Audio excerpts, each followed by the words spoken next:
تو هم دنبال ادان گان با گرافیک بالا میگردی این ویدیو رو از دست نده، چون داخل این ویدیو بهترین ادان گان داره به ادراکا بهت معرفی میکنم. بریم سراغ ویدیو.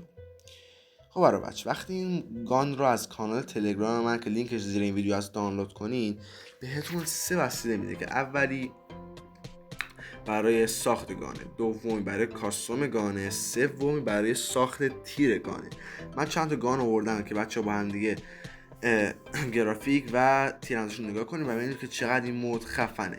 بچه‌ها قبل از که بریم سراغ توضیح بعدیش، داخل این ادان از همه گان ها به صورت چند تایی اومده، یعنی یه دونه نذاشتن یه دونه بذاره بره سراغ بعدی.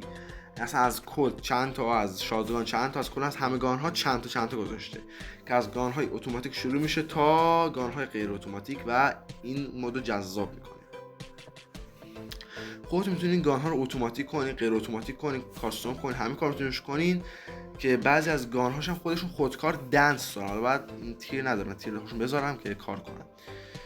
بچه‌ها این دنس واقعا به این ادان گان جذابیت زیادی میبخشه، چون واقعا خیلی خیلی کمیابه مثلا داخل گان ها دنس داشته باشین. نکنین مثلا همچین دنسی داره واسش، ولی اگر شما رو زمین یه دور بزنین یه دنستون میزنه که پشماتون میریزه. و اگه با این مود حال نکنین واقعا یعنی خرید، یعنی واقعا از این مود چی بهتر. در کنارش مود زامبی رو عشق کن، مثلا عشق واقعا دیگه. میتونید مود بریزین با دوستاتون دوئل بزنین، هر کاری که دلتون میخواد بکنین. و بریم واسه یه کاستوم یکی از گان ها نشونتون بدم که چجوریه. بچه‌ها اینتون نگفتم که حتما بعد اون گان رو کاستوم کنین دستتون باشه، و اگه اجازه نمیده که بقیه گان ها رو کاستوم کنین، اونها خودشون از قبل کاستوم شدن و اجازه کاستوم رو شما نمیده. و بریم حالا که یه دور از گان ها رو کاستوم کنیم و ببینیم که چقدر خفن میشه. برو بریم کاستومش. بچه‌ها شما میخواین کاستوم کنین حتما گان رو دستتون بگیرین و اون چیزی که میخواین و اون قاطی کردم رو بسته کاستوم کلیک کنین، گانتون رو پیدا کنین.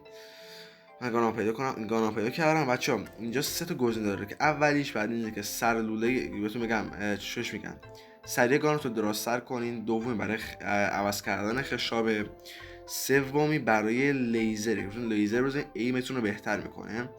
و اگه این گزینه آخری بزنین گانتون رو میتونین مشاهده کنین و چه گان خفن ساختین، که واقعا این بهترین چیزی که داخلی ادان میشه پیدا کرد، یعنی همین اتچمنت و ایناش که واقعا گان خاص میکنه.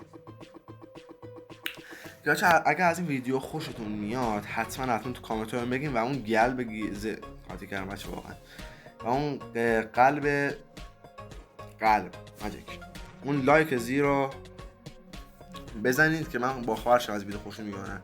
بچه ببخشید من یکم داخل ویدیوم هولم، چون اولین ویدیویی که تا حالا گذاشتم، اول ویدیو طولانی گذاشتم و یکم استرس داشتم، من همین هی هول میشدم. بچه بیشتر از این نمیخوام وقت شما رو بگیرم.